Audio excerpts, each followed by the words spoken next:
Carmen stared at Victoria Lawrence as if she had spoken in some alien language because wealthy people did not invite waitresses from the South District into their homes, and they certainly did not offer to treat them like family. And Carmen had spent 3 years expecting that someday someone from the Lawrence family would show up and try to take Danny away from her, and she had prepared herself for lawyers and courts and fights she could never win. But she had not prepared for this moment, where the most powerful woman on earth knelt in the grass and looked at her grandson with tears running down her face and asked them to come home with her. Danny tugged on Carmen's hand and asked if they could go see the spaceships, and his voice was full of excitement the way only a 3-year-old could manage when faced with something wonderful and new.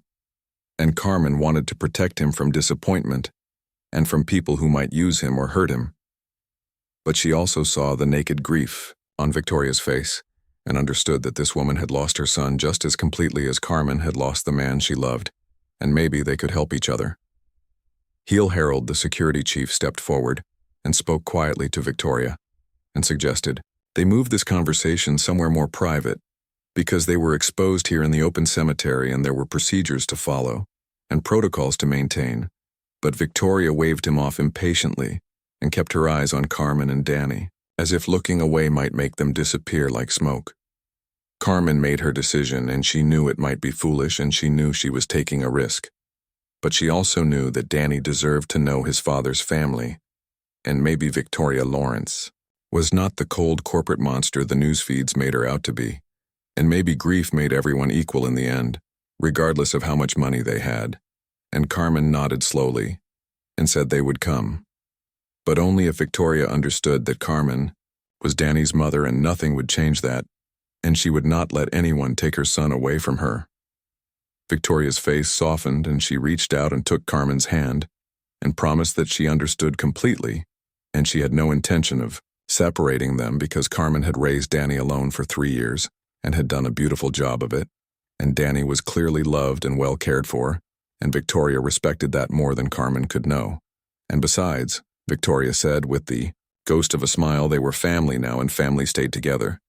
They walked together to Victoria's vehicle, and Harold opened the doors and helped them inside, and Danny pressed his face against the window and made excited sounds as they drove through the city toward the Lawrence estate on the northern hills where the wealthy kept their homes, far from the industrial smoke and crowded streets of the districts below. And Carmen had only ever seen this part of the city on screens, and it looked like something from another world with its clean streets and green parks and buildings that gleamed like jewels.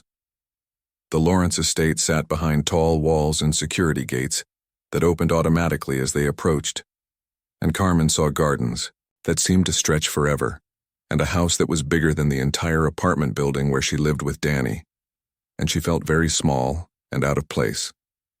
But then Danny squeezed her hand and looked up at her with Daniel's blue eyes, and she remembered why she was here and found her courage again.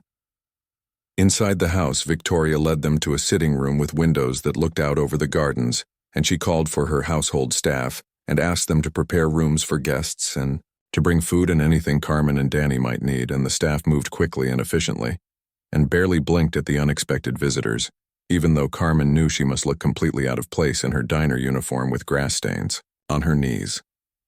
Victoria sat down across from them, and for a moment no one spoke, and the silence stretched between them like a living thing, until Danny asked if he could explore the garden, and Victoria said of course, and called for Harold to take him outside and make sure he stayed safe, and Danny ran off happy and excited, leaving the two women alone together.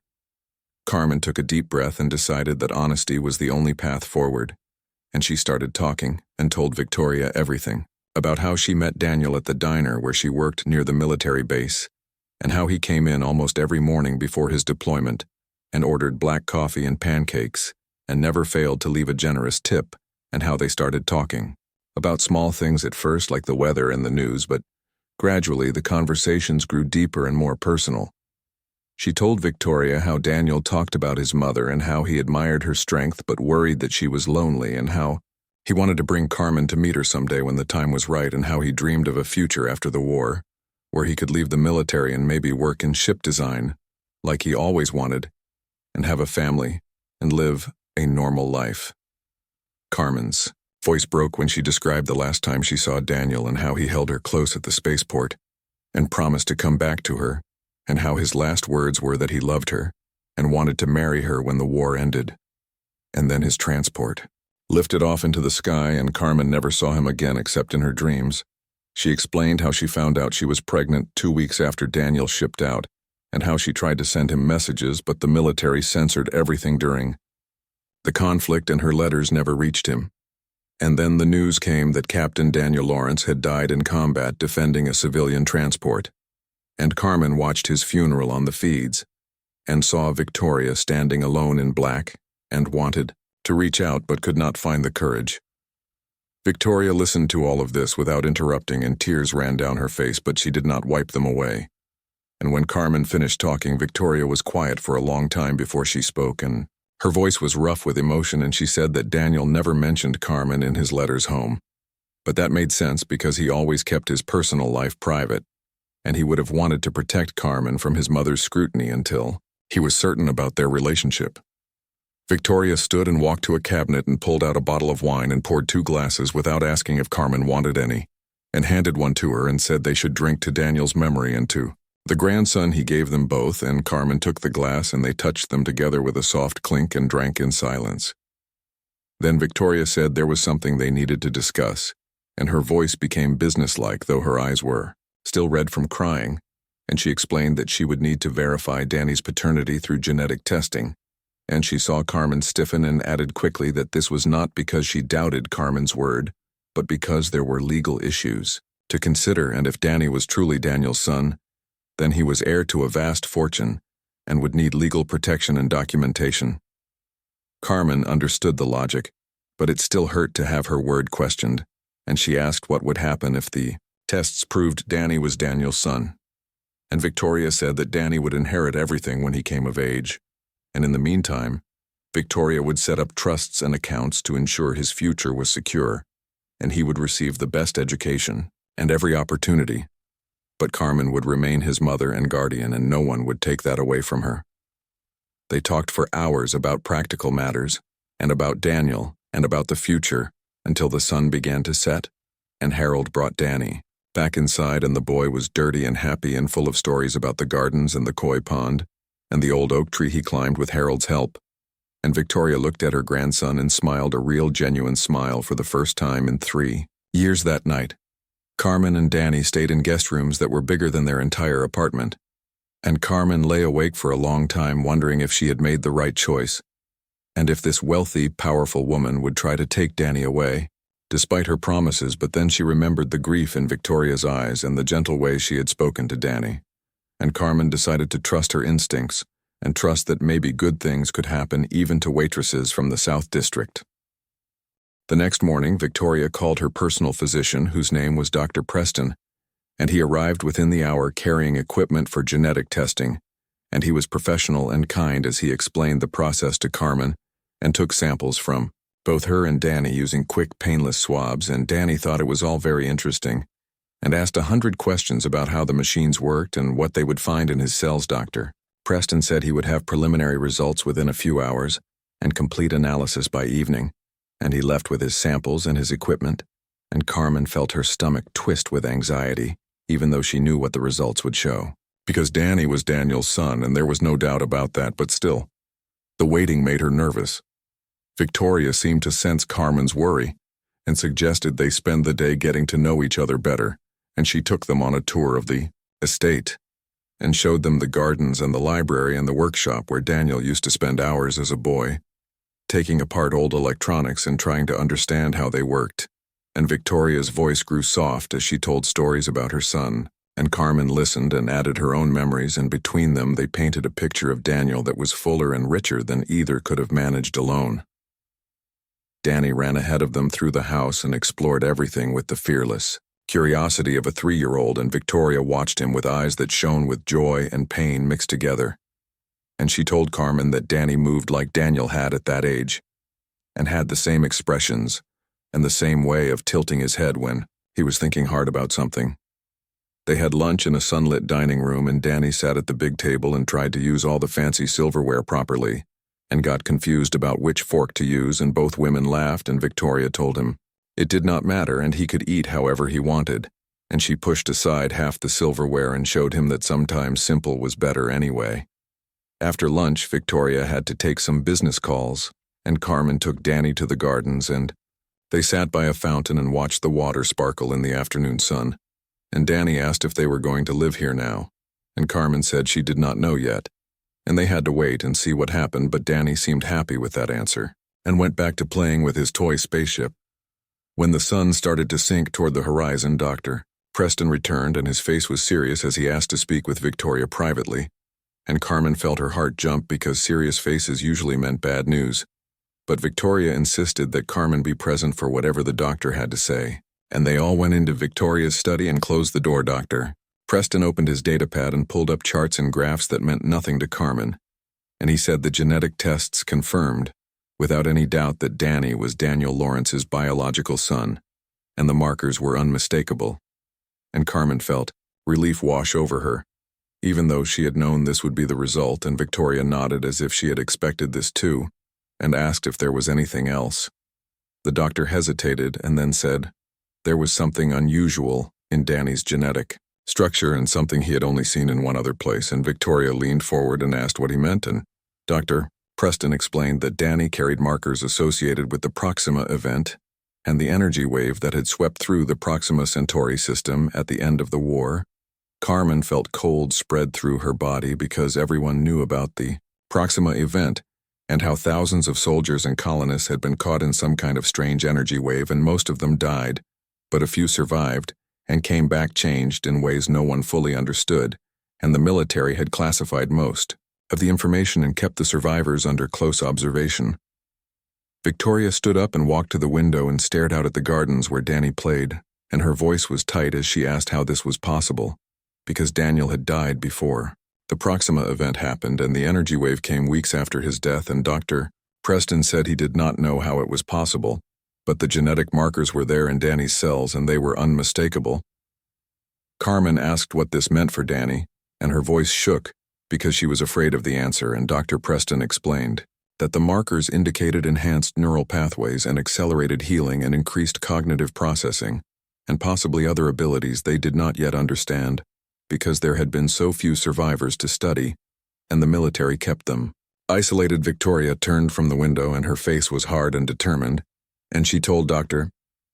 Preston that this information could not leave this room and no one else could know about Danny's condition, because if the military found out, they would take him and study him, and Carmen would never see her son again. And Dr. Preston nodded and said he understood, and his records would show only that Danny was Daniel's son and nothing more. After the doctor left, Carmen sat in silence trying to process what she had learned, and Victoria poured them both wine again, and they drank without speaking for a while, and finally Carmen asked if Victoria had noticed anything unusual about Danny, and Victoria asked what she meant.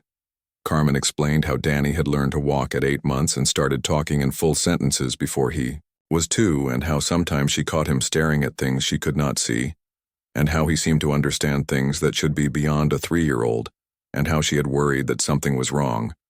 But all the doctors said he was just very bright and advanced for his age. Victoria listened carefully and then said they needed to be very careful going forward, and they needed to protect Danny at all costs, and Carmen agreed, but asked how they could protect him if they did not understand what was happening to him, and Victoria said that was a good question, and maybe they needed to find answers, but they had to be careful about where they looked and who they asked. They talked long into the night about what to do and how to keep Danny safe. And by the time they finished talking, they had become more than just 2 women connected by a lost man, and they had become partners united by love for a special child, who might be humanity's future, or its doom, depending on how things played out. Carmen realized that coming to the cemetery had changed everything, and finding Victoria there had been either the best luck or the worst luck she could imagine, and she did not know yet which it was. But she knew that from this moment forward, her life and Danny's life would never be simple again, and they would have to navigate dangerous waters together. That night, Carmen checked on Danny before going to bed and found him sleeping peacefully with his toy spaceship clutched in one hand, and she kissed his forehead and whispered that she would always protect him no matter what. And as she turned to leave, She could have sworn she saw a faint blue glow around his small body, but when she looked again, it was gone. And she told herself it was just a trick of the moonlight through the window. Victoria stood in the hallway outside Danny's room and watched Carmen with her son, and felt something warm bloom in her chest, because she had been alone for so long. And now suddenly, she had family again, and yes, there were dangers and unknowns ahead. But for the first time since Daniel died, she felt like life might be worth living again, and she went to bed that night and slept better than she had in 3 years. The first ships arrived within a week, and they came from Mars and the asteroid colonies and even a few from Earth, despite the military's attempts to stop them. And Victoria watched them arrive one by one and felt something like hope stirring in her chest, because these people had chosen to come, and chosen to see what humanity might become. Carmen stood at the viewport with Danny, and they watched the ships gather in orbit around Proxima, and Danny explained that each person would experience the energy differently, and some would change quickly while others would take years, and some might not change at all, but all of them deserved the chance to try. A transport ship docked with theirs, and a family came aboard, and they were colonists from Mars who had lost a daughter in the Proxima conflict, and they wanted to understand what had happened to her and maybe feel close to her again. And Danny took the father's hand and led him to the viewing port and told him to look at the energy field and really see it. The man stared out at the glowing energy and suddenly gasped and fell to his knees, and tears streamed down his face, and he said he could feel his daughter, and she was still there, and she was part of something beautiful. And his wife joined him, and they held each other and wept with joy and grief mixed together. More people came, and some felt the energy immediately, while others felt nothing at first but kept trying. And Victoria organized them into groups and explained everything she knew about the Proxima effect and about Danny, and about what they were attempting to do here. A scientist from Earth arrived, and she was skeptical and wanted data and measurements and proof, and Victoria welcomed her skepticism and gave her access to all of Dr. Preston's research into Danny's genetic profiles, and the scientist studied everything for days, and finally admitted that something remarkable was happening, and she wanted to help document it. Carmen watched Danny interact with all these strangers, and saw how patient he was and how he seemed to know exactly what each person needed to hear. And she realized her son was no longer just a child, and maybe he never really had been, and the energy had been shaping him since before he was born. Military deserter arrived in a stolen shuttle, and he was young and scared and said he had escaped from Operation Genesis when he learned what they were planning, and he wanted to warn Victoria that the military was preparing a fleet to come to Proxima and take Danny by force and reclaim control of the system. Victoria thanked him for the warning and called a meeting of all the ship captains who had gathered at Proxima, and she told them about the threat and asked them to decide together what they should do and whether they should run or stay and fight or try to find some third option. The captains argued for hours, and some wanted to run to the outer systems where the military could not follow, and others wanted to stay and defend Proxima and claim it as independent territory, and still others suggested they broadcast everything they had learned so widely that the military could not suppress it, even if they took Proxima. Danny listened to all of this, and finally stood up, even though he was by far the smallest person in the room, and he said they should not run and should not fight, and should instead invite the military to come and see for themselves and offer them the same choice everyone else had been given. Some of the captains laughed at this and said soldiers would never choose evolution over duty, and Danny said they might if they understood what they were being offered and what they were really fighting for. And Carmen felt her heart swell with pride, because her son was advocating for peace even when violence seemed inevitable. Victoria supported Danny's plan and said they should send a message directly to the military fleet and explain what was happening at Proxima and invite their commander to come aboard and see Danny and experience the energy field, and then make an informed choice about whether to attack or join them. The message was sent, and for 3 days there was no response, and the gathered ships waited nervously while Danny spent his time floating in the energy field and learning more about what it was and where it came from, and Carmen watched him and wondered if she was losing her son to something greater than herself. On the 4th day, the military fleet arrived, and it was bigger than Victoria had feared, with dozens of warships and thousands of soldiers, and they took up positions around Proxima and broadcast a demand that Victoria surrender Danny immediately and returned to Earth to face charges of kidnapping and treason. Victoria responded by repeating her invitation and asking the military commander, whose name was General Pierce, to come aboard her ship alone and unarmed and see what they had discovered, and the general refused and said he would take Danny by force if necessary. Danny spoke directly to the general over the communication channel, and his voice carried that strange resonance that came when he was connected to the energy, and he said the general's son had died at Proxima 3 years ago, and his name was Lieutenant Sam Pierce, and he had been Daniel's friend. There was a long silence, and then the general's voice came back, rough with emotion, and he asked how Danny knew about his son, and Danny said because Sam was here in the energy field, and he wanted his father to understand what he had become and what humanity could become if they chose it freely. The general agreed to come aboard alone, and he arrived an hour later looking older than his years and grief-worn, and Danny met him at the airlock and took his hand like he had done with the father from Mars and led him to the viewport general. Pierce stared out at the energy field, and at first nothing happened, and then his eyes went wide, and he made a sound like all the air had been knocked out of him, and he whispered his son's name over and over, and Danny stood beside him and said Sam was proud of his father and wanted him to make the right choice.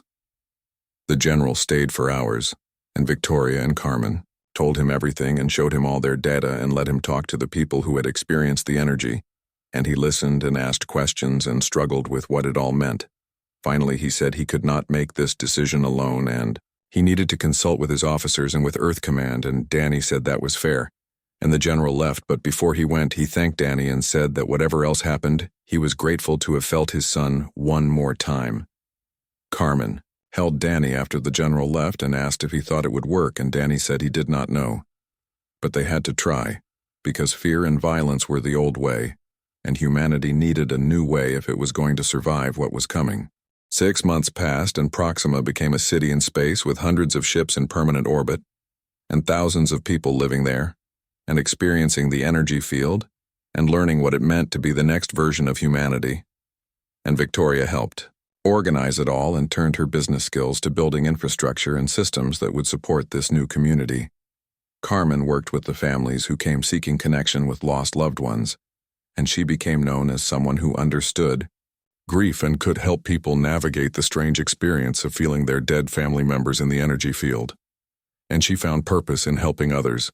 The way Victoria had helped her, Danny grew and changed, and by the time he was 4, he could do things that seemed like magic, but he insisted it was just understanding the energy and learning to work with it instead of against it, and he spent his time teaching others and showing them how to sense the field and connect with it. More children were born at Proxima, and they all carried the markers in their genes, and they learned even faster than their parents, and Victoria watched them play together and saw humanity's future taking shape before her eyes. And it was beautiful, and strange, and sometimes frightening. Earth Command grudgingly accepted the situation and even sent scientists to study what was happening, and some of those scientists touched the energy and chose to stay and join the community, while others returned to Earth with data and stories that spread across human space. The energy field began appearing in other systems too, and first just traces of it near colonies where many people had died, but then stronger concentrations. And Danny explained that the field was growing and spreading, and eventually it would touch all of human space, and everyone would have to make the choice about whether to embrace it. Carmen thought about Daniel often, and wished he could see what his son had become and what their love had created, and then one day Danny took her hand and led her to the energy field, and told her to really open herself to it, and not be afraid. Carmen closed her eyes and let herself feel the energy, and suddenly Daniel was there. Not as a ghost or a vision, but as a presence that filled her with warmth and love, and he told her he was proud of her, and proud of Danny, and proud of what they had accomplished together. She wept and held on to that feeling for as long as she could, and when it faded, she opened her eyes to find Victoria standing beside her crying too. And Victoria said she had felt Daniel as well, and for the first time since his death, she felt at peace with losing him. Danny said his father visited them often and watched over them and was happy with what they had done and how they had chosen love and openness instead of fear and control. And both women hugged him and thanked him for giving them this gift years past. And Danny grew into a young man who was wise beyond his years and who could move between normal space and the energy field as easily as breathing. and he became a teacher and a guide for the thousands of people who came to Proxima. Seeking understanding, Carmen never returned to Earth, and made Proxima her home, and she married one of the scientists who had defected from the military, and they had more children together, and all of them carried the markers, and all of them were part of humanity's evolution. Victoria divided her time between Proxima and Earth and used her wealth and influence to protect the community and ensure that no government or corporation could threaten what they had built, and she became known as the grandmother of the new humanity. The waitress who had cried at a grave had become a mother to thousands, and the billionaire who had built empires had learned that family mattered more than fortune, and together they had changed the course of human history by choosing love over fear. Danny stood at the viewport of the main station at Proxima and looked out at the ships and the people and the glowing energy field that connected them all, and he felt his father's presence beside him and heard his voice telling him that he had done well and that humanity was finally ready for what came next. He thought about the morning his mother had taken him to the cemetery to visit a grave he did not remember, and how they had found Victoria there, and how that chance meeting had led to everything that followed, and he understood that there were no coincidences and the energy had been guiding them all along. More ships arrived every day, and more people made the choice to embrace the energy and join the evolution. And Danny welcomed each of them and helped them understand what they were becoming, and assured them that they would not lose themselves but would instead become more than they ever imagined. Carmen and Victoria often sat together and talked about Daniel, and about how proud he would be, and about how strange life was, and how one moment of grief in a cemetery had led to joy and transformation, beyond anything they could have predicted. Victoria said she had spent her whole life trying to control everything and build walls around herself and protect herself from pain, but meeting Carmen and Danny had taught her that the only thing worth protecting was the connections between people, and everything else was just noise. Carmen said she had spent her whole life feeling small and unimportant and believing that people like her did not matter in the grand scheme of things. But Danny had shown her that every person mattered, and every choice rippled outward and changed the universe in ways big and small. They watched Danny teaching a group of children how to sense the energy field, and Victoria said he looked so much like Daniel that sometimes it took her breath away, and Carmen agreed and said she saw Daniel in every smile and every gesture and every moment of kindness. The future stretched out before them, full of possibilities and challenges, and humanity was evolving into something new and beautiful and terrifying all at once, and no one knew exactly where it would lead. But that was all right, because the journey was what mattered. Danny came to them and said the energy was calling him to go farther out into space and explore other systems and learn more about where it came from and what it wanted for humanity. And both women felt their hearts break a little because they knew they could not keep him forever. But they also knew he was ready, and he had a destiny that was bigger than just staying safe at Proxima. And they hugged him and told him they loved him and would always be there when he needed them, and Danny promised to come back and visit and to share everything he learned as his ship prepared to leave. Carmen stood at the viewport with Victoria beside her, and they watched him go.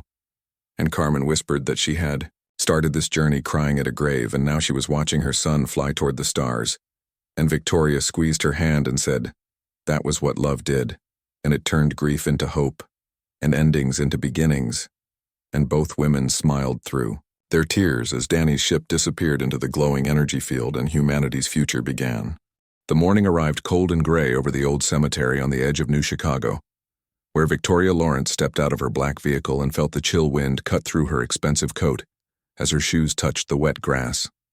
And she stood there for a moment, looking at the rows of stone markers stretching into the fog, while her security team waited by the car, keeping their distance because they knew this was something she needed to do alone. And it had been 3 years since she last came to this place, 3 years since they buried her son Daniel in the cold earth, beneath a simple granite stone that bore his name and the dates that marked his too short life. And Victoria had told herself she stayed away because running Lawrence Galactic Industries meant 14-hour days and constant travel and decisions that affected millions of lives across the solar system. But the truth was simpler and harder than that.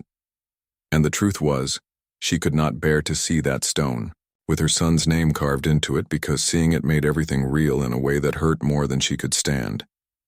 And yet here she was on what would have been his 32nd birthday, walking the familiar path toward his grave with fresh flowers in her hands and tears already burning behind her eyes.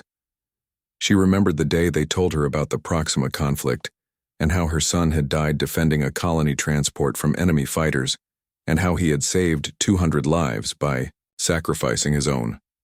And they gave her medals to remember him by, and the Earth Council called him a hero. And none of it meant anything because her boy was gone, and no amount of honor or glory could bring him back, and Victoria had built her company into the most powerful corporation in human space, and she had wealth beyond measure and influence that reached across planets.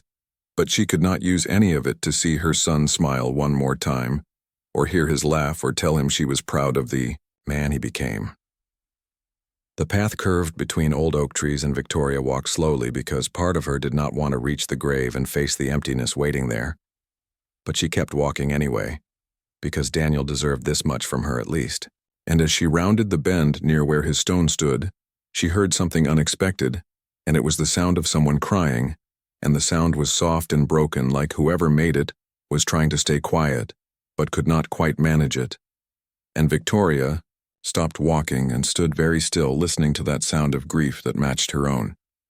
She moved forward carefully, and then she saw them, and her breath caught in her throat because there was a young woman sitting on the ground beside Daniel's grave with her shoulders shaking as she cried, and next to her stood a small boy who could not have been more than 3 years old, holding a toy spaceship in his small hands and staring at the headstone with big blue eyes that seemed too serious for such a young child. And the woman wore a simple uniform from some restaurant or diner, and her name tag said Carmen in plain letters, and she was placing flowers at the base of the stone with trembling fingers, while tears ran down her dark face.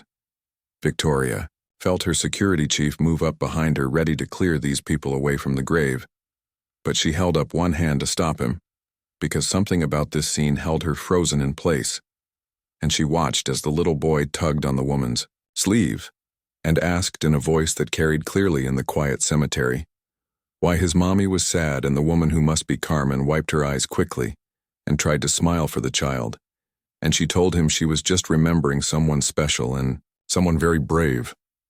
The boy pointed at the grave with his toy spaceship and asked if that was his daddy, and Victoria felt the world tilt sideways because those blue eyes and the shape of that small face and the way the child held himself all reminded her of someone.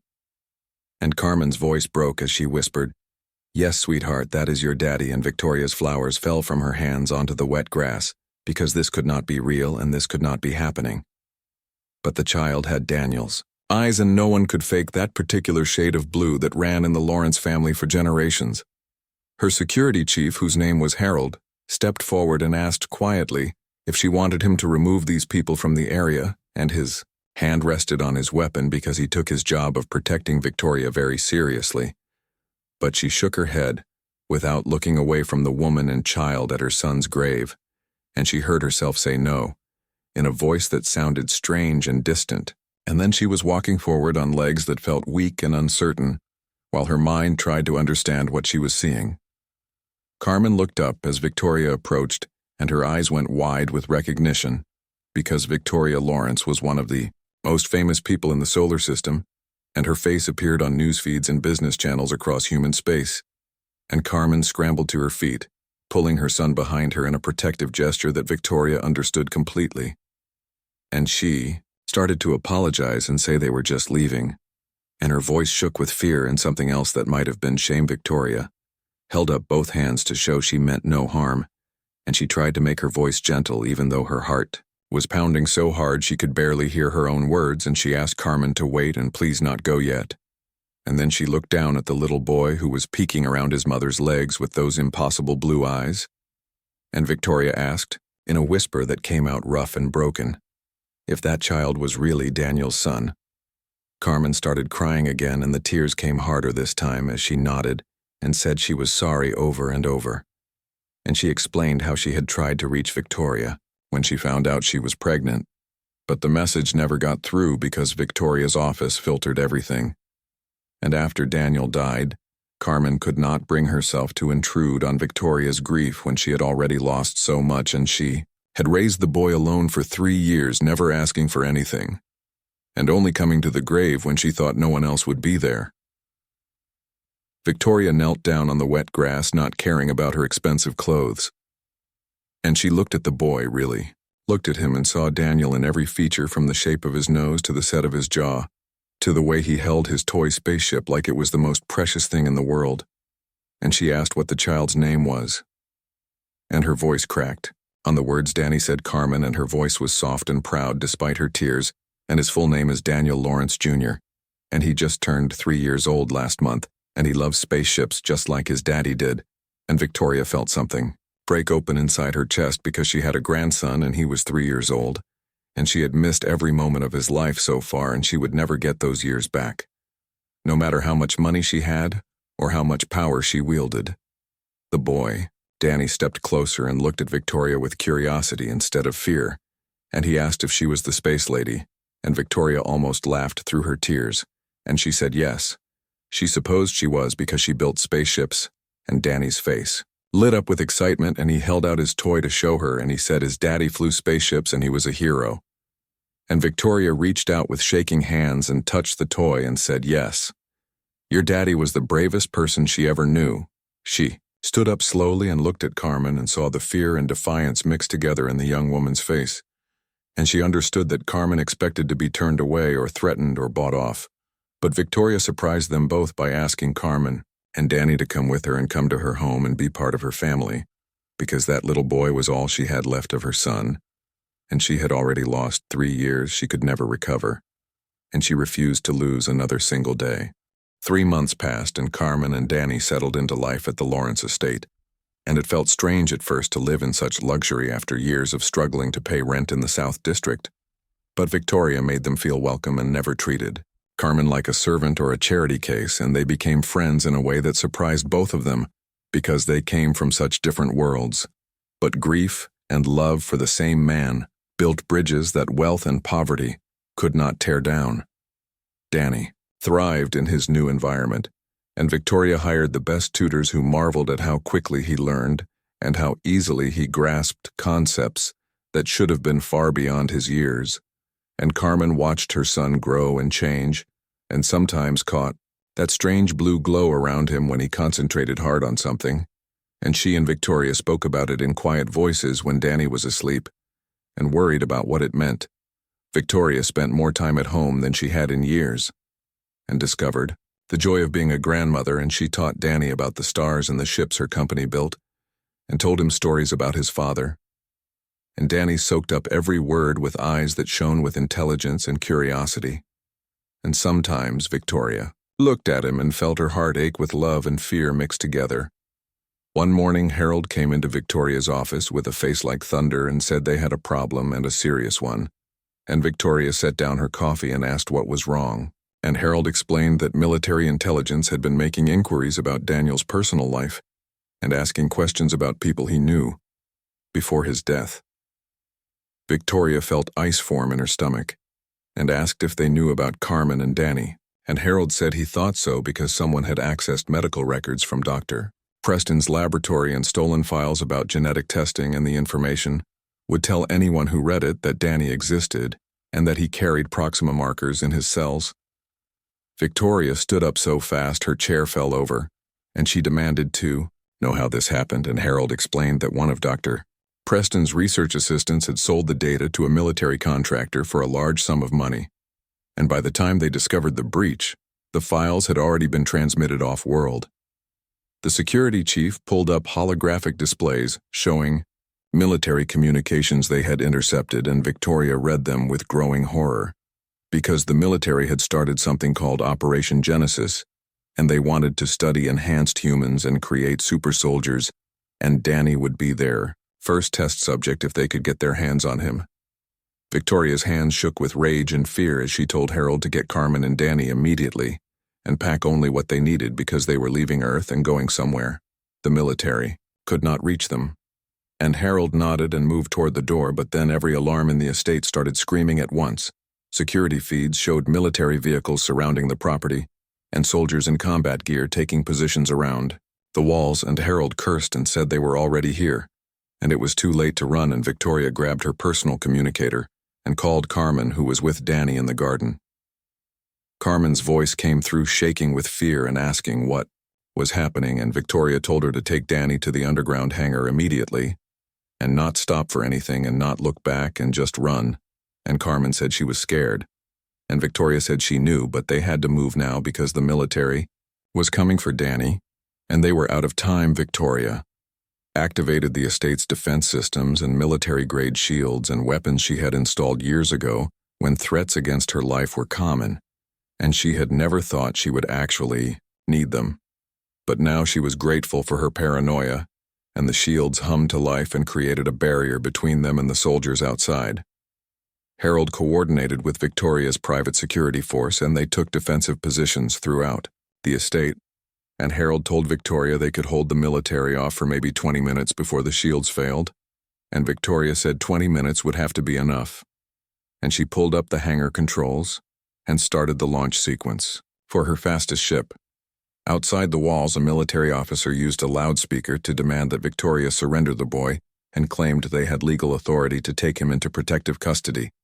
And Victoria laughed bitterly at the word protective and told Harold to ignore them and focus on giving Carmen time to reach the hangar. The military opened fire on the shields, and energy weapons lit up the morning sky, and the estate's defensive weapons fired back automatically, and the peaceful grounds turned into a battlefield. And Victoria watched it all on her screens and felt sick because she had built a life of peace and order, and now violence had found her anyway. Carmen ran through the underground tunnels with Danny in her arms, and her son was crying now and asking what was happening and why there were explosions, and Carmen tried to soothe him.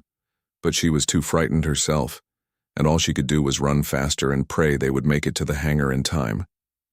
Danny suddenly went very still in her arms, and his eyes started glowing that strange blue color, and he told Carmen not to be afraid, and his voice sounded different and older than it should, and Carmen stumbled, but kept running because whatever was happening to her son was less frightening than what would happen if the military caught them.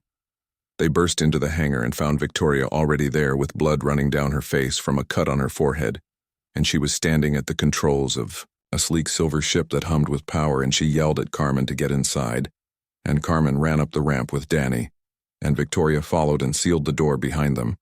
Harold's voice came through the communicator saying the shields were failing, and the military was about to breach the hangar, and Victoria told him to fall back and save himself. But Harold said he would buy them as much time as he could, and then his voice cut off, and Victoria felt tears on her face, but there was no time to grieve. She threw herself into the pilot's seat, and her hands flew across the controls, and Carmen strapped Danny into a safety harness, and then strapped herself in, and held her son's hand while he stared at her with those glowing blue eyes and told her everything would be all right. The hangar ceiling split open, and Victoria fired the engines, and the ship shot upward like a bullet, and military aircraft tried to intercept them. But Victoria had built this ship herself, with experimental drives from Lawrence Galactic Industries, and it was faster than anything else in Earth's skies, and they outran their pursuers within seconds.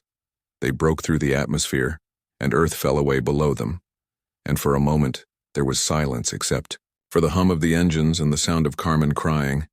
And Victoria set the autopilot and turned around to check on them, and saw Danny glowing brighter than ever, and his small face was peaceful, despite everything that had just happened. Victoria asked where they should go and whether Mars would be far enough, and Danny spoke in that strange voice and said Mars was not far enough, and they needed to go where it all started, and they needed to go to Proxima Centauri, and both women stared at him in shock because Proxima was 4 light-years away, and would take years to reach even with the fastest ships humanity had built. Danny stood up from his safety harness even though they were still accelerating away from Earth, and Carmen reached for him, but he moved with impossible grace and walked to the ship's main console as if gravity meant nothing to him, and his small hands touched the controls and the ship responded in ways that should not have been possible. Victoria watched in amazement as her ship's systems began operating at levels far beyond their design specifications, and the engines hummed with power that should have torn them apart, but instead felt smooth and controlled, and Danny turned to look at them with eyes that glowed like blue stars and said he could show them a faster way to travel. Carmen asked what he meant, and her voice shook because this was her baby boy, but he was doing things that scared her and made her wonder if she still knew him at all. And Danny smiled, and it was still her son's smile, even though his eyes were strange, and he said the energy from Proxima had taught him things and shown him paths through space that normal people could not see. Victoria asked if it was safe, and Danny said it was safe for them because he would protect them, and he had been waiting for this moment ever since he was born, and everything that happened had led them here to this ship running from Earth with no choice but to trust him. And Carmen looked at Victoria, and Victoria looked back, and they both knew they had no other option. Danny placed both hands on the console and closed. His eyes and the blue glow spread from his body into the ship itself, and suddenly space around them began to twist and fold in ways that hurt to look at. And Carmen felt her stomach turn inside out, and Victoria gripped her seat as reality seemed to tear apart and reform. They were no longer in normal space, and Carmen could see impossible colors through the viewport, and patterns that her mind could not process. And she closed her eyes and held Danny's hand, even though he was standing at the console, and somehow she was holding his hand anyway, and nothing made sense anymore. Victoria tried to read her instruments, but they showed readings that contradicted each other and said they were in multiple places at once and moving both forward and backward through time. And she gave up trying to understand and just held on and trusted that Danny knew what he was doing. Then everything snapped back to normal, and the strange colors vanished, and they were floating in space near a star system that Victoria's instruments identified as Proxima Centauri, and they had crossed 4 light years in what felt like minutes. And Carmen opened her eyes and stared out at the alien stars and felt like she might be sick. Danny collapsed, and Carmen caught him and held him close, and his eyes returned to normal, and he looked up at her and said he was tired and could he take a nap. And Carmen laughed and cried at the same time and said, "Yes, baby, you can take a nap." And she carried him to one of the sleeping quarters and tucked him in and stayed with him until he fell asleep. Victoria sat in the pilot's seat and stared at the instruments and tried to process what had just happened, and her scientific mind wanted explanations and data and theories, but the rest of her just felt awe and terror and wonder all mixed together. And she realized that Danny was not just a child with enhanced abilities, and he was something completely new, and maybe something humanity was not ready for. Carmen came back after Danny fell asleep and sat down next to Victoria, and neither of them spoke for a long time. And finally Carmen asked what they were going to do now, and Victoria said she did not know, but they needed to understand what was happening. To Danny, and maybe here at Proxima they could find answers. The system around them still glowed with residual energy from the wave that had changed everything 3 years ago, and Victoria's sensors detected patterns in the energy, and something like a network or web that connected the entire system, and she pointed this out to Carmen and said, maybe this was what Danny had been sensing. Carmen asked if Daniel had felt this too before he died, and Victoria said she thought so, and maybe that was why Danny carried these abilities, because Daniel had been exposed to the energy before Danny was even conceived, and it had changed his genetic code in ways they were only beginning to understand. They sat together in the quiet ship and watched the strange glow of Proxima's energy field and thought about Daniel and about Danny and about the future. And Victoria said that maybe they should broadcast a message and tell people what they had discovered and give humanity a choice about what came next. Carmen asked what kind of choice, and Victoria explained that the military wanted to control this power and use it for war. But maybe ordinary people deserved to decide for themselves whether they wanted to be part of humanity's evolution. And maybe if enough people came to Proxima and touched the energy, then no government or corporation could control what happened. Carmen thought about this and said it was a big decision, and they should wait for Danny to wake up and ask him what he thought, because he seemed to understand the energy better than anyone. And Victoria agreed, and they settled in to wait and rest after their escape from Earth hours. Later Danny woke up and came to find them, and he looked like a normal 3-year-old.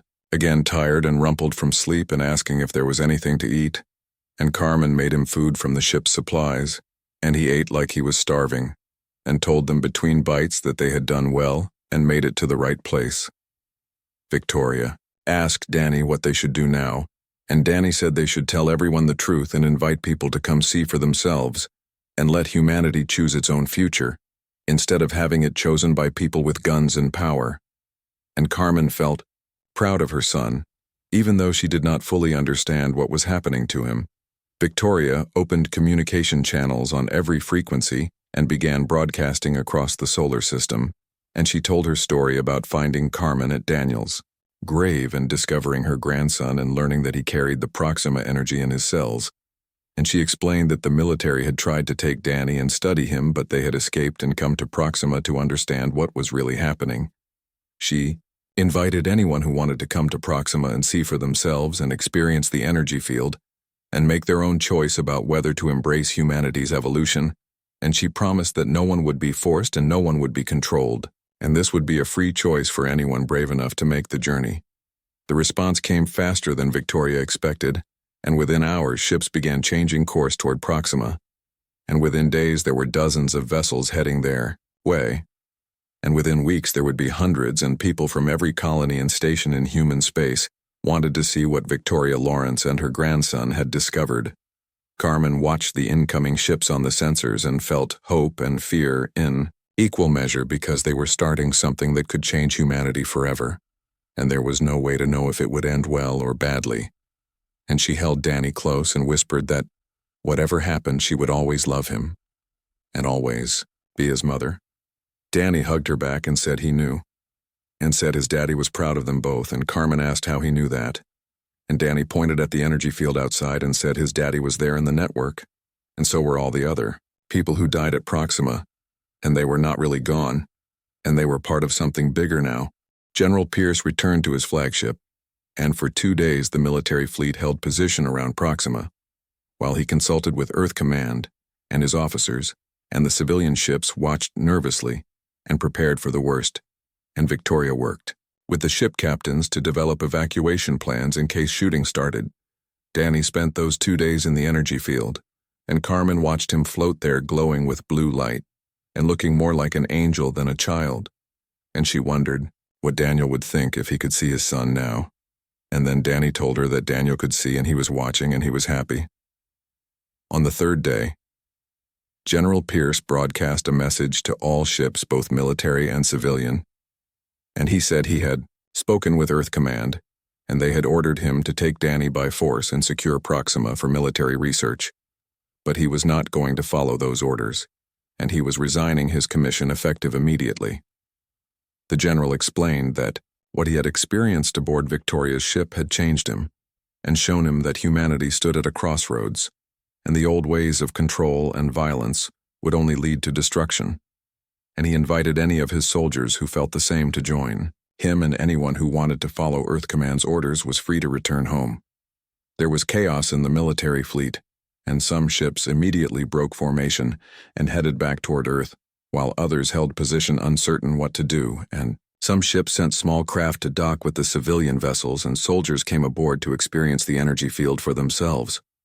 Over the next week, more than half the military fleet defected, and their crews and soldiers chose to stay at Proxima and learn about the energy, and many of them touched the field and felt their lost loved ones, and understood that death was not the end they had always believed it to be.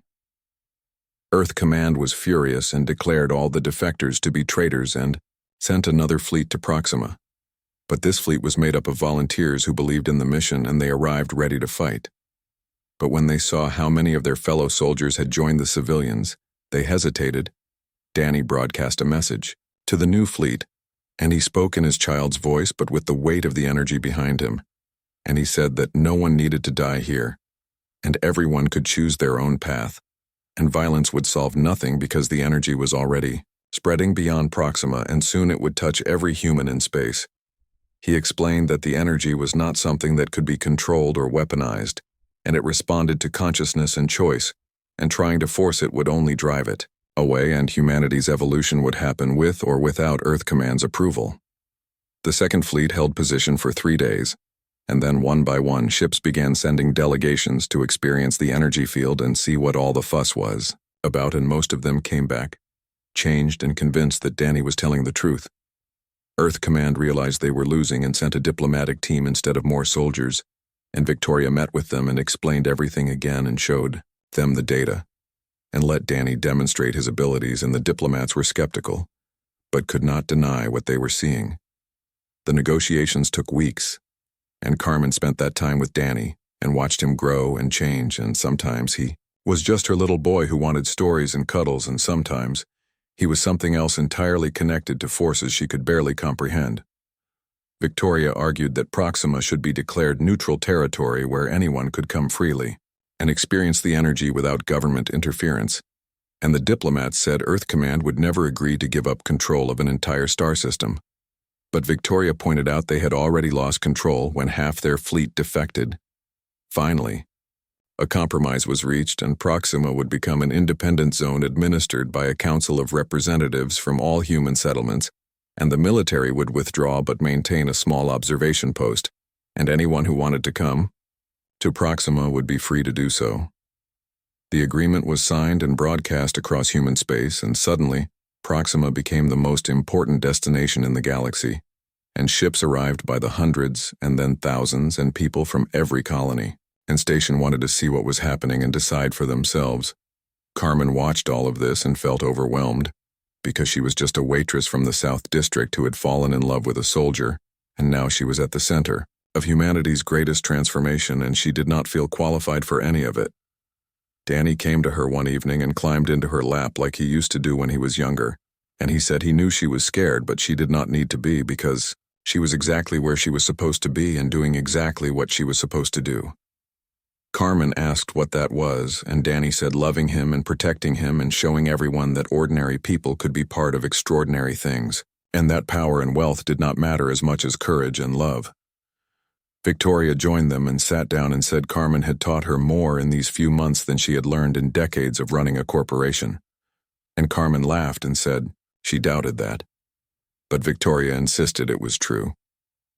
They sat together and watched through the viewport as more ships arrived, and Danny said that soon the real work would begin, because touching the energy was only the first step, and humanity would need to learn how to use it wisely and how to grow into what it was becoming. He said it would take generations and there would be setbacks and mistakes, but the path was clear now, and humanity would never be the same. And Carmen felt both pride and sadness because her baby was growing up too fast and becoming something she could not fully understand. Victoria asked Danny what would happen to him, and whether he would stay human or become something else entirely.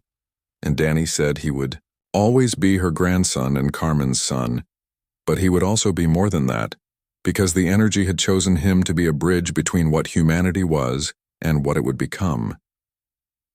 Carmen held him close and said she would love him, no matter what he became, and Danny said he knew, and that was why the energy had chosen their family, because they understood that love was more powerful than fear, and connection was more important than control.